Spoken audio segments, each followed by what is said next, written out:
When the federal government announced that Volkswagen was coming to Ontario, everybody stood up and applauded. Oh, and then it came out, well, we're funding them for $13 billion. A few questions. And as more details come out, more and more questions. But Jay Goldberg has the answers. He's with the Canadian Taxpayers Federation. He joins me right now. You told me you think the deal stinks. Why? The deal does stink. It's the biggest corporate welfare handout in Canadian history. We're handing over $13 billion to Volkswagen for them to build a $7 billion plant. Now, does that really work out for you? $13 billion for $7 billion. Well, you got to have some profit in there for Volkswagen people in Germany. We are giving $13 billion to a company that had $33 billion of profit last year. And all of this is for potential jobs. They're saying the estimate for direct jobs, at least, is 3,000. Right. So you work that out with the $13 billion, you're paying $4.3 million a job. So just give me the check instead of getting, I don't have to work. Well, exactly. But what about somebody listening to you now say, yes, but it's not just those jobs. There's all the other jobs created along the way in the auto industry. Well, there may be spin-off jobs, but here's the reality. If we need to work this hard, if we need to pay $13 billion just to get a car company to come to Ontario, guess what? Our economy is not competitive.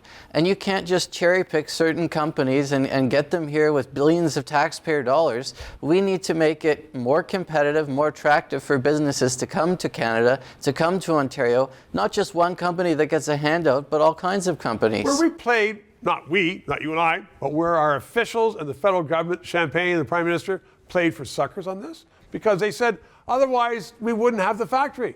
Well, but if you say that for every possible factory that comes along, what if Toyota wants $10 billion next year and Honda $15 billion the year after that? Are we going to keep paying and paying and paying with a massive deficit, huge debt interest costs, and runaway public finances?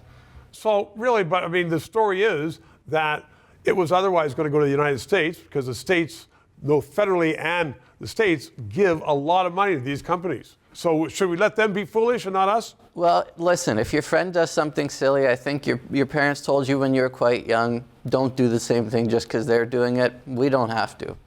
And so would we be attracting industry in Ontario and Canada in the future if we don't pay out huge amounts of money, like $13 billion? Well, why don't you lower the corporate tax rate so we can attract not just Volkswagen, but all kinds of companies to Ontario and not have to give individual handouts to specific businesses and attract them all instead?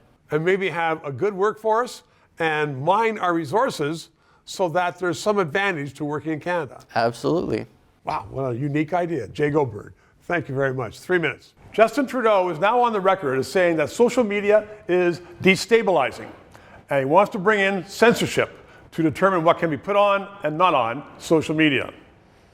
That is wrong. Please support this station.